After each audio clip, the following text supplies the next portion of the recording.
Hello, everyone.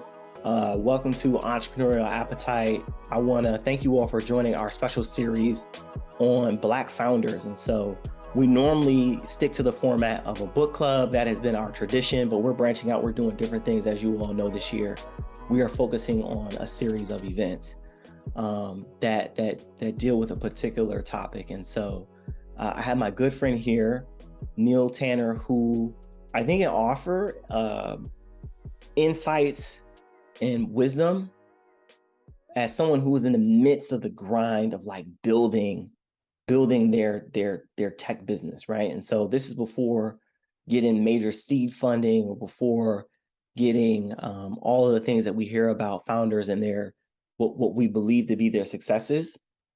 But we don't always hear from people who are in the midst of the grind. And I think that's where, if you've been listening to Entrepreneurial Appetite and you're thinking about starting a business or you're in the midst of, starting your business, like the grind is real. And so I want to offer this opportunity as a form of empathy for you all to hear from someone who is in the midst of like climbing uphill, pushing the boulder uphill before it has its own momentum to flow downhill. And so I want to introduce you all to my good friend, Neil Tanner, who also has the nickname of Ween. And that's a very special nickname that we have because we come from the same academic family. I've mentioned this maybe a few times before on the podcast that, in my time in graduate school at UT Austin, I was fortunate enough to have a group of Black men who were either getting their master's degrees or their PhDs in community as we were going through that. And Neil was one of those brothers who was part of that community. So Neil, just tell us a little bit about yourself. Maybe start with like your academic journey, like how you got to being in Austin, because Austin is an interesting place to be a founder, and why you decided to start Ellomix. Yeah. Appreciate that introduction.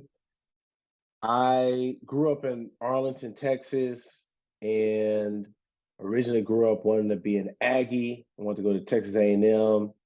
My older brother played football there. And my junior year, I went on this, what they call the honors colloquium, where they just invited students across Texas to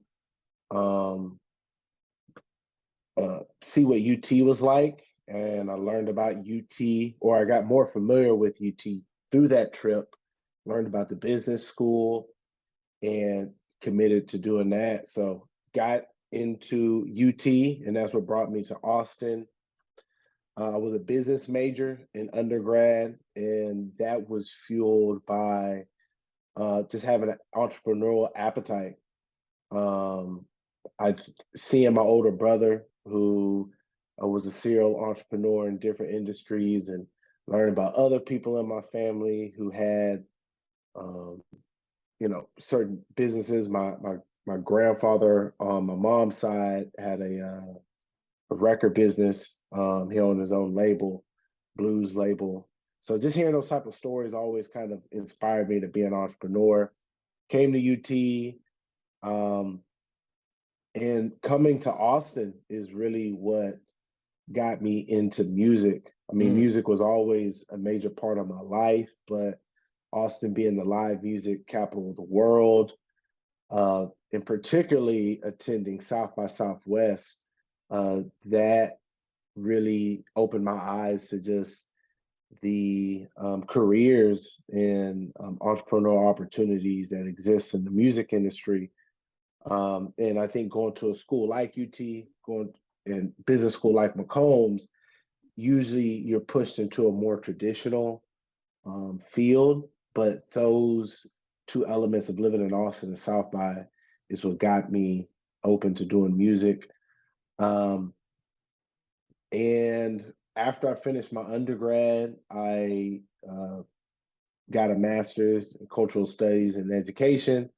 I worked with you, Langston, during that time period. And a lot of that time period was really also like my liberal arts education. I really got back into reading and just understanding different cultures, expanding my worldview. And around that time, I had or my older brother is a app developer, but he does it from um, he finds clients and he works on their projects.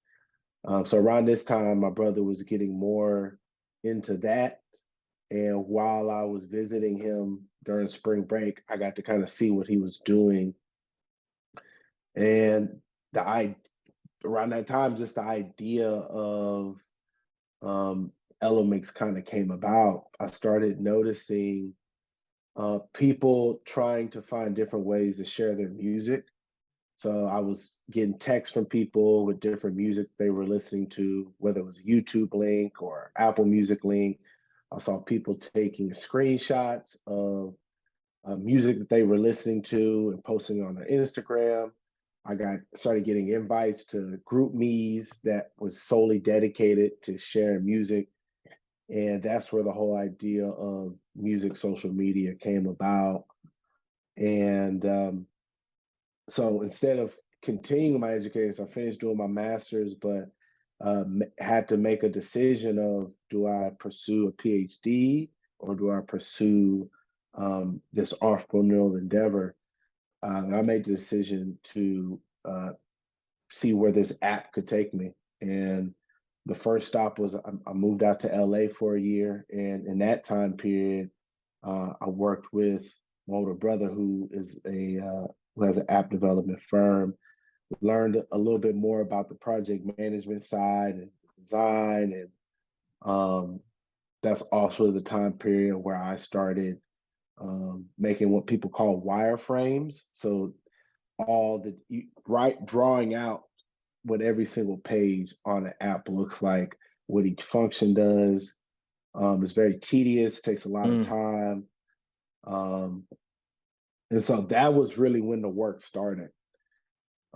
Earlier, you were talking about seeing the results, once somebody's already been successful, but it really takes just that consistent effort of stuff that nobody's ever going to see, or stuff the majority of the world's never going to see. But you kind of know what work you put into it. So I started doing all of the design work out there and came to the realization that in order to build out a team, I was going to have to go through my networks. Yeah. And all of my network and networks was at UT, was in Austin, it was in Texas. So I, through a friend, through a classmate from McCombs, who was also a computer software designer, computer software major, he told me about this group on UT's campus that doesn't exist since COVID. It hasn't existed, but it was this group called it's called MAD, Mobile App Development Group. And it's just a group of students who in their spare time develop apps and learn from each other and mentor each other, have workshops and have events. So I got into that group when I went through a period, maybe like 2 or 3 months, where just every day I found out that the maximum amount of messages or emails that you can send on Facebook is like 50 to 60. Oh, wow. And A after that, day. they don't, yeah. Yeah. So just went through a period where I was just doing that every day, with just some basic information about the app and seeing if people were interested in meeting up over coffee or Yeah. jumping on a Google Hangout. Did that for a few months. And that's essentially how I started to build out my team. And so that was in like I probably started building up my team like fall 2016. Probably had something together by like the spring of 2017 is when we Yeah. started meeting together. And since then, that was 2017 to now. Have went through a lot of different teammates. Some people just jumped on for a few months. Some people was a little longer. Yeah. Where I'm at now, is I work with 3 developers, and um, yeah, it was kind of one of those things to where we had to just keep working, keep building out the app until it was something that could be released. So in those 3 to 5 years, we started doing was we started having these things called summits, Mm-hmm. where once a month we would just for the whole weekend get together, go through agenda of what needs to be done from a software standpoint, um, talk about different events that we were putting on, marketing, the brand, design, all the above. Um, and it got pretty tough because you got to Yeah. think you're asking first, start off with college students of, Yeah. hey, I need a whole weekend dedicated to this when there's parties going on, Mm-hmm. there's birthdays, whatever, Sixth Street. Um, and then eventually everybody on my team graduated, and some were living here in Austin, but then at one point they all moved to Dallas. And um, that was, they were driving up to Austin to stay Yeah. with me. I was driving down there. Um, when COVID happened, So hold I on. Before we get into COVID, I want to backtrack yeah, because I think you said something that was a nugget, but we didn't really dig in. So you come from LA, you move back to Austin. At this point, you had already graduated with your master's degree, right? yeah, yeah. And then you got connected with a student group and you integrated yourself with these students whom you were probably at least 5 years, 6 years older than. And so talk about the significance of you seeing value, even though you're older, you're more experienced, you seeing value in these younger people and how being in community with them could be of benefit to you as someone who was a little bit older than they are. Mm, yeah. A lot of it is just a blessing of me getting to spend so much time on a campus, and then me getting to spend so much time on such a powerful campus, Yeah. UT. Um, when you get off campus, you start to see the the lack of ambition, the Mm, lack of creativity, the lack of to want to take risks that happens in what we call the real world. But students are really dreamers. They have really um, strong imaginations. They have really vivid problems solving skills.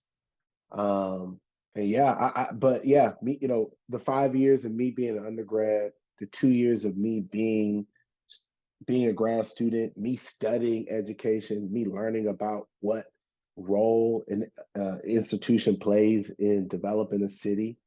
Um, I think I just intuitively got it. Now that I'm a little bit older and yeah. I understand the city of Austin, I understand what makes Austin Austin is UT, the capital being there, and Barton Springs Pool. Like that's kind of like the things that make it unique. That's Yeah. where a lot of the culture, comes from. So, and I think that's true across the world. Yeah. Just to name a few, Harvard and MIT definitely influences the city of Boston. Right. USC, influences the city of LA. So yeah, I saw the value, from being a student and also being a mentor.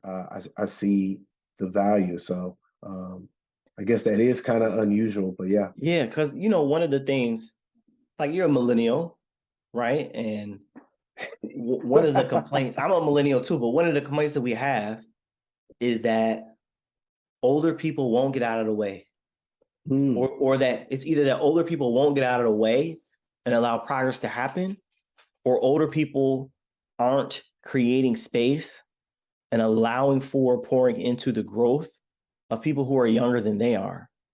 And I think, and maybe this has to do with the environment we were in at UT, right? Because we had older Black men in particular who always created space for us, who always allow for us to challenge them and pour into the ideas that they had for their benefit and for our benefit. And so in some ways, I think the model that you have is something that a lot of people who are elders, not saying that you're old, but people who are older really need to consider the talent that's younger than they are. And Mm. as part of your business model, as part of the way that you intend to grow Ellomix, like how do you see that being something that you continue to do to make sure that that progress occurs? Because as we get older, like we lose touch with the culture. Mm. You even said it, like college students are still, especially at a school like UT, they're still creative. They haven't been bound by corporate America or whatever job they're gonna have and all that stuff. So, just kind of talk about, do you see yourself continuing to work intentionally with people who are younger than you as a strategy moving forward? Absolutely, man. It kind of, and I'm laughing because this vision of this record store, which I actually probably played a big role in my taste of music. In Arlington, it's probably one of the bigger record vinyl stores in Texas. It's called Forever Young, Mm, and it's nothing but music. And I've always just been able to relate to that ethos. A lot of the older people who I feel like create that space, I feel like are intentionally trying to be connected to music. So I've seen mentors do that, or people I've seen successful. I've seen them create space for younger people, and I see myself intentionally staying integrated with the pulse of what college students, what high school kids are up to, because you also got to think, from a college student standpoint, who has more free time and who has more room to explore. Like there's yeah, no other time period of your life, unless you're just like a billionaire son and you get to, but even still, you're not ever going to receive the same yeah, intimate of experiences that you get in those 4 or 5 years or however many years you stay in school. Um, I think there's the conversation that college is irrelevant for, there's some people who feel like, oh, you're not going to get XYZ job. But I've always felt like college is what you make out of it. yeah, And some programs are made for this track, and that's what you're paying for. Um, but then sometimes you can go that track and you can make something bigger out of it. yeah. Let's talk about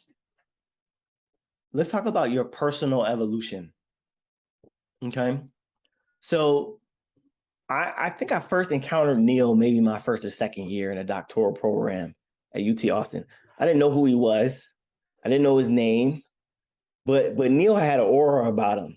Like you just like when you encountered Neil on campus, you knew he was like the number one Black dude on campus when he was in school. Because we would be me, my homeboy Tony, my homeboy Martin would be out on 6th Street. We would get up 6th Street at midnight because we knew in 2 hours everybody was, we called it the let out. So the let out was when you would go, you could holler at girls. You know what I mean? That was the time. That was the time to go meet people, because we weren't Yeah. interested in being in the club because all the action happened on the street. So we would see Neil out there just walking around, what up, bruh? Like I thought Neil's name was bruh because he was one of those, what up, bruh? We just dap him up, man. You go, all right, all right. That's it. And then when I would see him on campus, Neil will always be in the business school with a suit and wear that big old knot. Some brothers wear the tie with the big knot. He would have the jumbo knot in his tie, and he will always be on campus. And to see him now, right?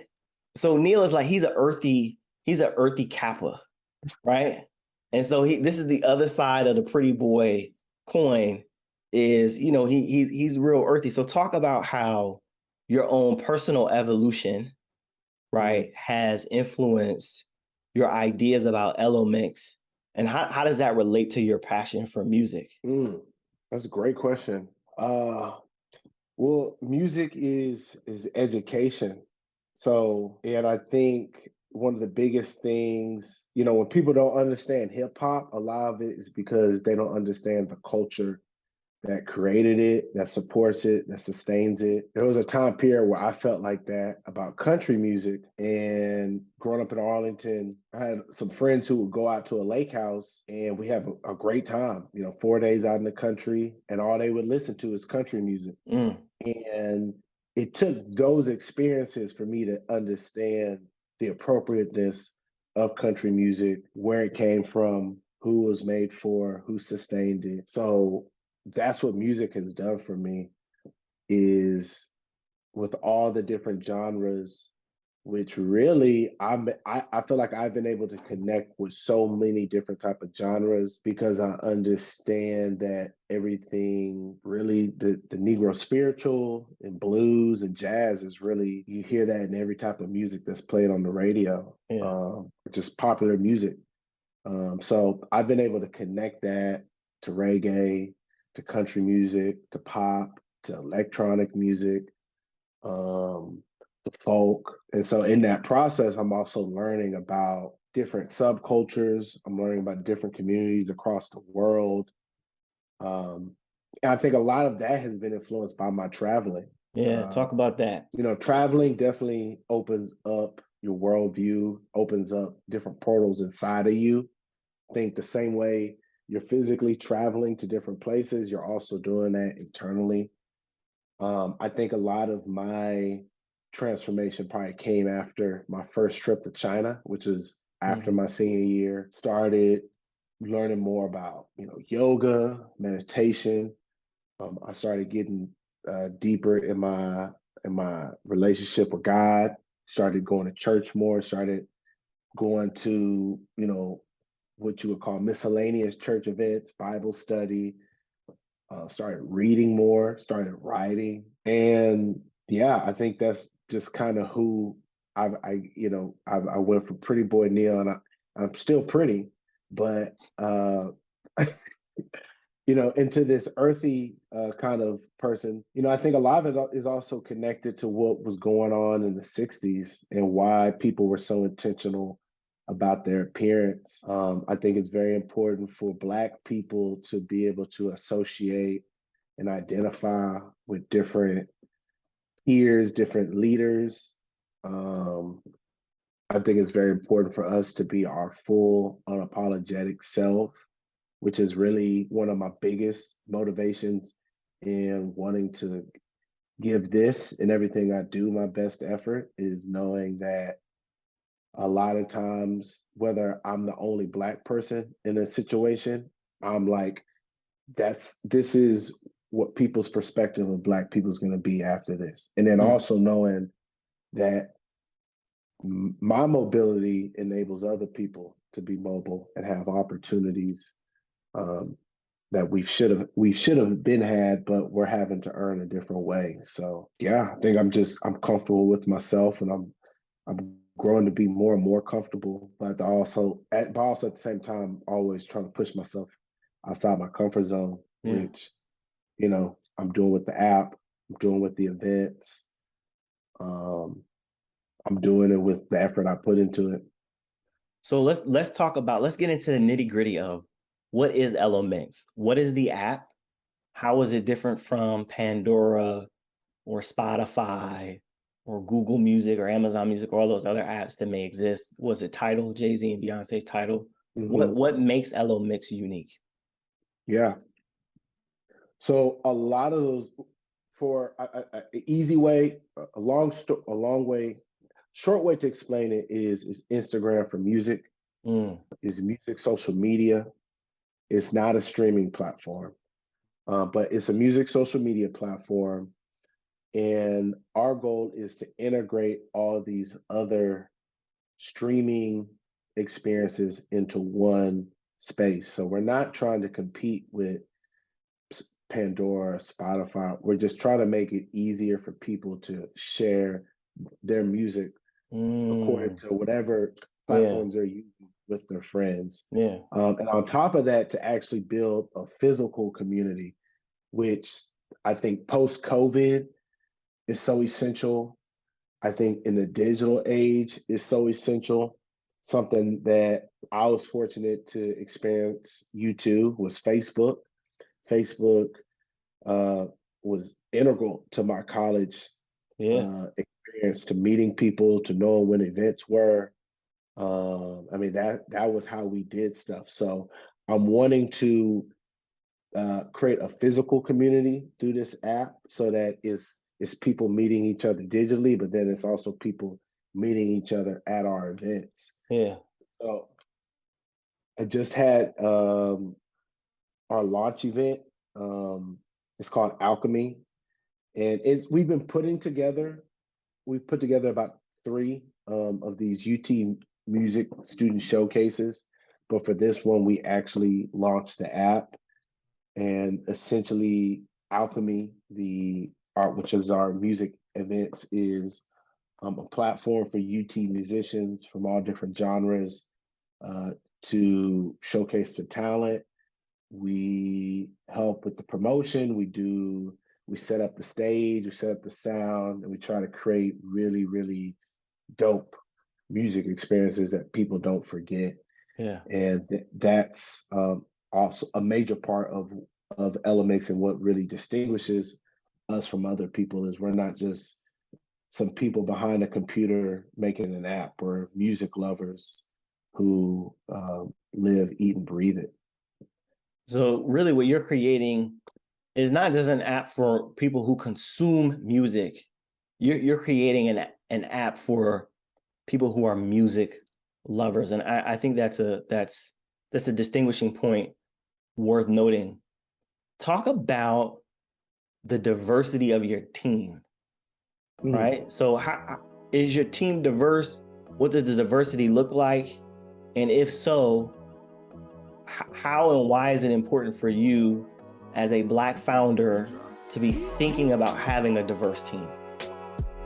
Hey everyone, thank you again for your support of Entrepreneurial Appetite. Beginning this season, we are inviting our listeners to support the show through our Patreon website. The founding 55 patrons will get live access to our monthly discussions for only $5 a month. Your support will help us hire an intern or freelancer to help with the production of the show. Of course, you can also support us by giving us 5 stars, leaving a positive comment, or sharing the show with a few friends. Thank you for your continued support. Yeah, right now, the ethnicity of my teammates is Latino and white.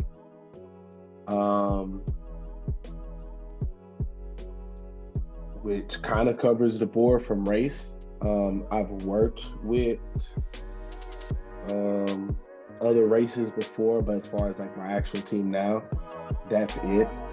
And I think it's really important because each one of us offer, different perspectives.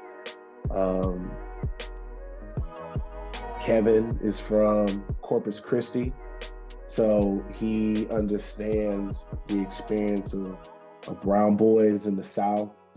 He can connect with Chicanos and people who identify as Mexican. He knows what it's like to, be looked over. And then just also his taste in music is unique. His awareness of different subcultures is unique.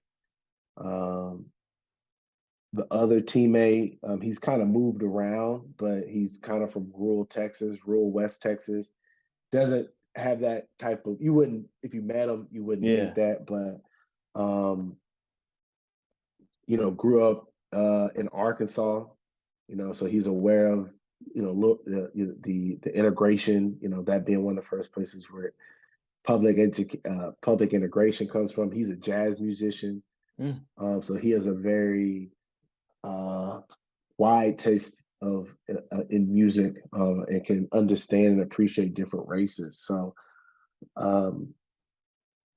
I think we have a good base. I think the fact that there's a Black CEO says a lot, because that's very rare.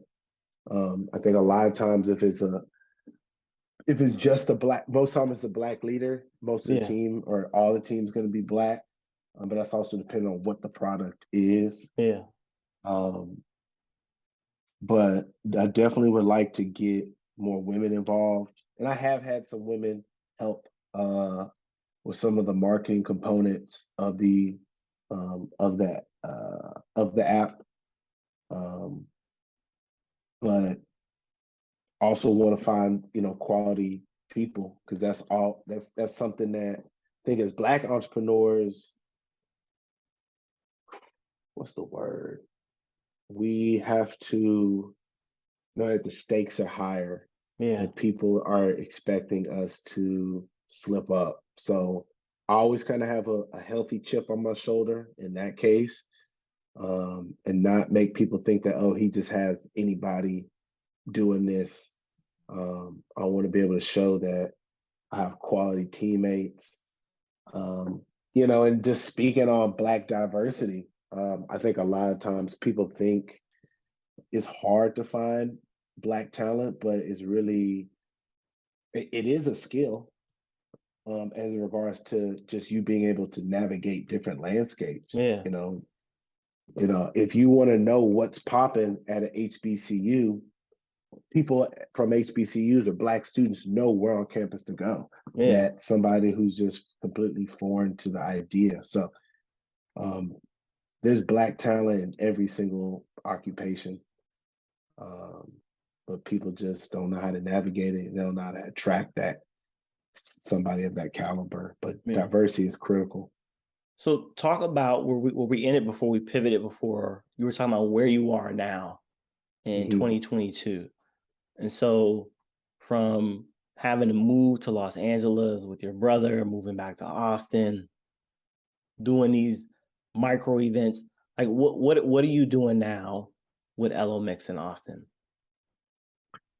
Yeah. So right now I have a partnership with what we call co-ops, cooperative housing. So that's really one of the most unique components of UT, one of the most integral parts of the creative art, event culture that makes UT special. Um, Lack of a better term, it looks like a hippie commune, but they're these communities that really support diversity. Um, they very countercultural in a positive way. A lot of Yeah. them are politically involved. They're politically aware. They're widely educated. A lot of them are artists. So I just did an event in October, and I have a few events. None's been finalized, but I have a few events planned in the spring. I kind of like doing or seeing these as kind of like pop-up events, um, because the people who are using our app or who are in our community, they make themselves available for these type of events. So I'm looking to do some more events in the spring, and also partner with some student orgs who have reached out about just cross promoting with their music, and their students, and the app. Uh, yeah, that's all I can like really put out there right Yeah. now. Yeah. Yeah. But there's plenty more that I want to do. So when I have conversations with entrepreneurs or when I'm reading books about being a tech founder or a Black founder, we talk about issues of where, what is it saying, like less than 1% of all venture capital goes to Black founders, Mm. right? And so do you see yourself looking for external investment in the future? Do you plan on bootstrapping? How do you see yourself growing Ellomix? Do you see it as a scalable business, or do you see it something that's really niched and honed down to like what's happening in Austin? Well, for now, the biggest goal is to hit critical mass Mm, with the app. And what that means is get to a point to where there's so many users that it basically becomes overwhelming, and we're really not even having to put any type of effort into the marketing. So I want to have as much leverage as possible so that this app can retain as much autonomy and creativity, um, so that it can really be something that has longevity. I have an idea of, or I guess I have people in position who can help Hmm. me with that next step of investing. But the first thing a smart investor is really going to want to see is what's, you know, how effective is this app? Like, how many people are really using it? So there's some metrics we want to hit. And once those are touched, then I'll approach that a little bit more aggressively. But Yeah. for now, it's really just getting as many people on the app using it daily, sharing it, um, building out this music community, putting on more events, expanding our audience, diversifying the artists. Right now we're really focused on the UT students, but Austin has a very unique live music culture. So I want to be able to integrate those artists and also integrate it with people across the world Yeah. eventually. Talk about what have been some of the most difficult things that you've had to overcome as a founder who hasn't made it yet, right? Who's still in the Mm, trenches of building the business. What are the most difficult things you've had to deal with, and how have you persevered? mm. A lot. Man. I mean, I say first off, being able to take a financial cut, Mm, being willing to, there was like a period of 2 weeks I had to stay on somebody's couch. Me and my brother were living in a 1 bedroom apartment when I was in LA. Um, there's moments like that where you're like having to question your sanity. mm, Other people are questioning your sanity. Um,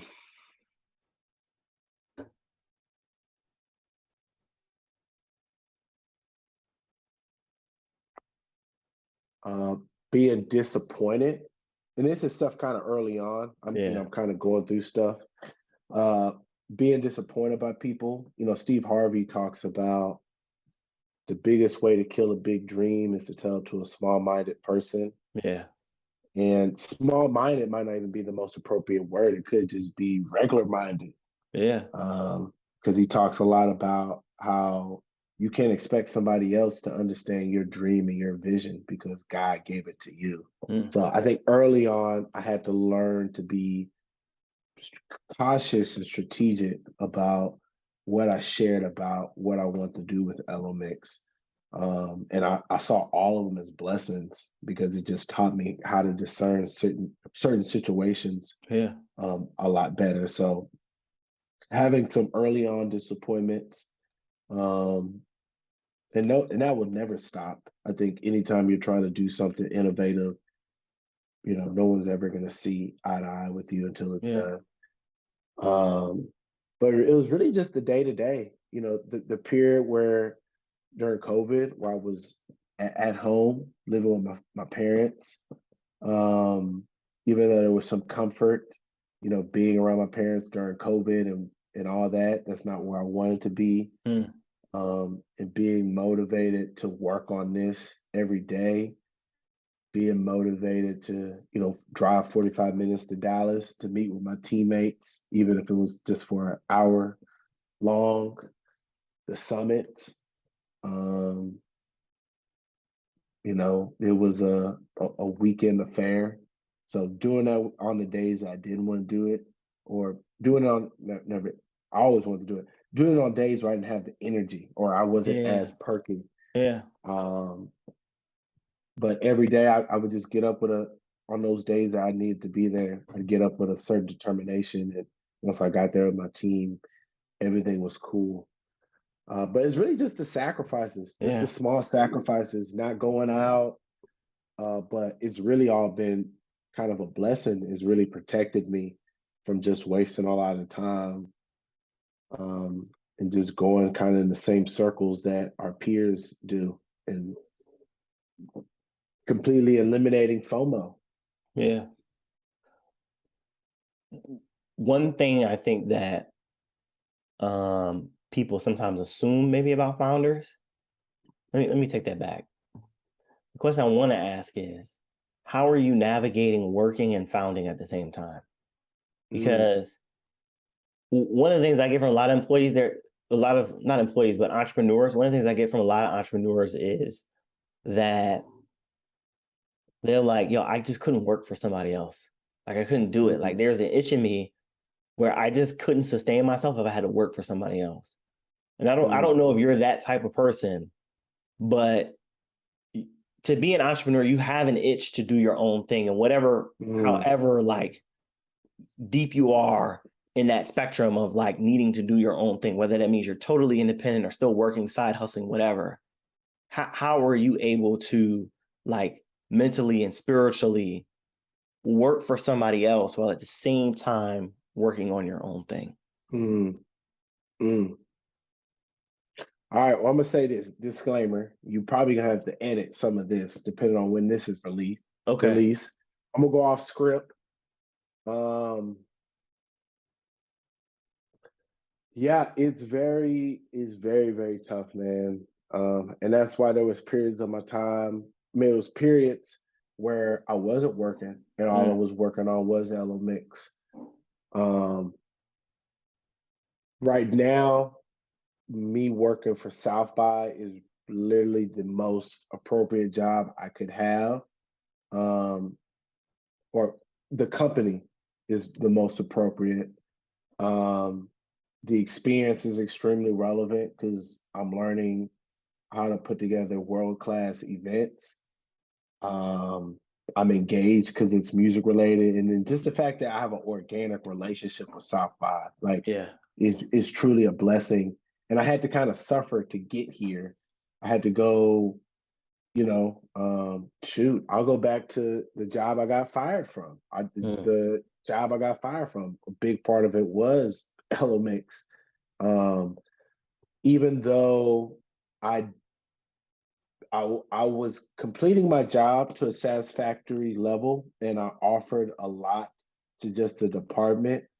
I didn't give it an A+ effort because a lot of my time was going towards Ellomix. yeah. I was spending time on the job doing Ellomix stuff.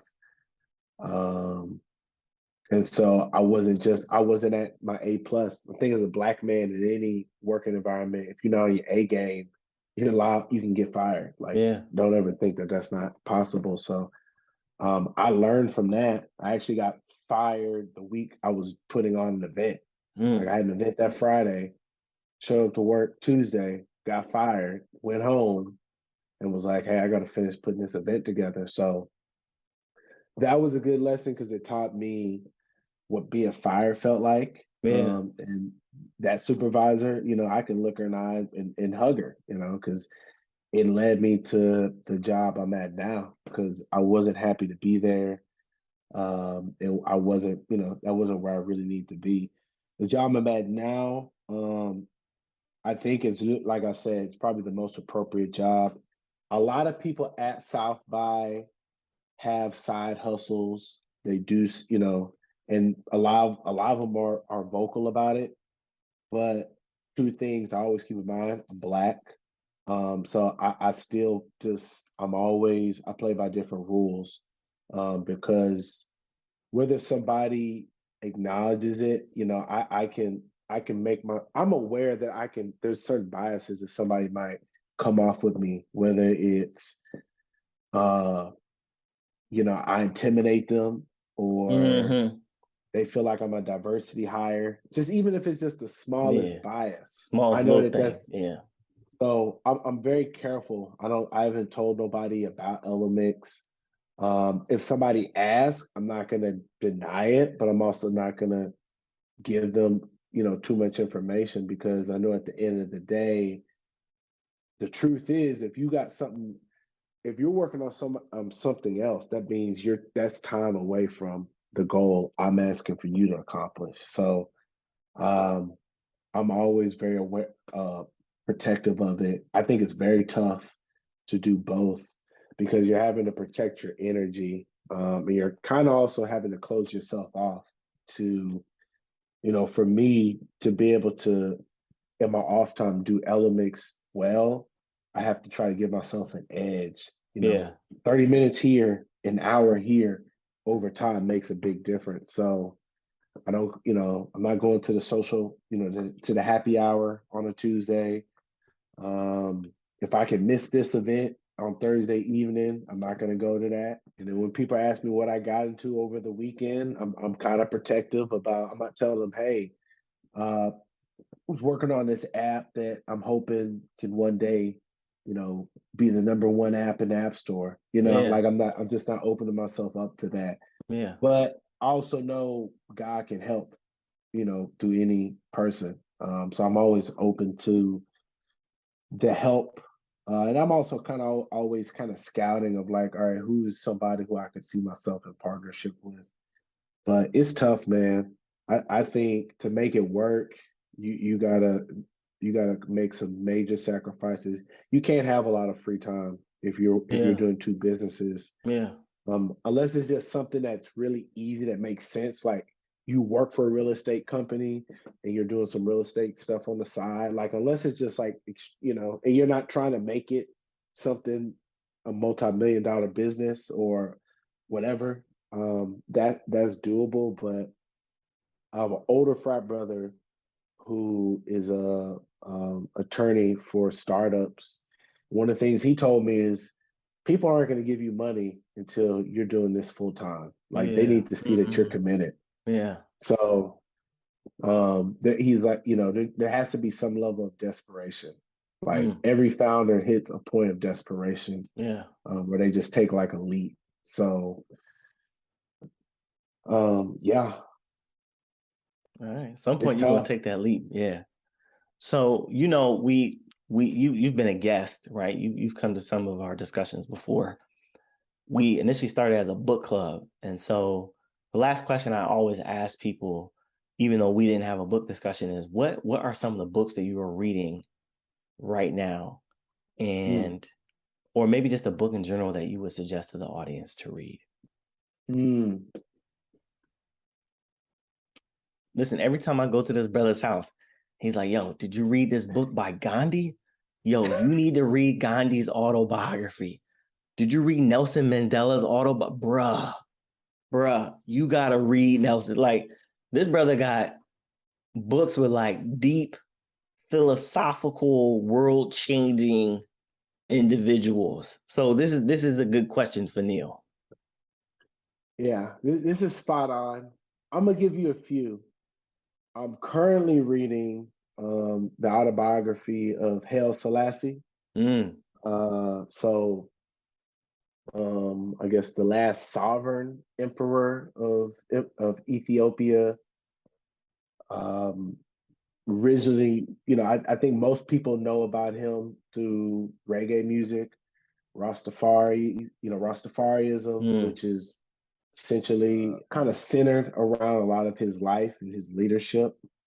And for me, it was just, I wanted to learn more about that part of Africa. I wanted to learn more about the last sovereign African country, what mm, that looks like, what it's like to have Black, royal heirs, um, the connection to Israel, there being Jews, Black Jews in Ethiopia, Solomon's, or the relationship between the Queen of Sheba and Solomon. But I'm reading it a lot to learn just more about international affairs, mm, learning about Black autonomy. I was kind of revisiting the autobiographies of Malcolm X and Martin Luther King this month. And I'd say, as far as business, even though it's not a Black author, probably my favorite business book is the autobiography of Steve Jobs. mm. I think any entrepreneur, especially people I think essential if you're in the software space, it like makes no sense not to read it, Okay. because it's gonna give you a good history of how we got to where we are with software.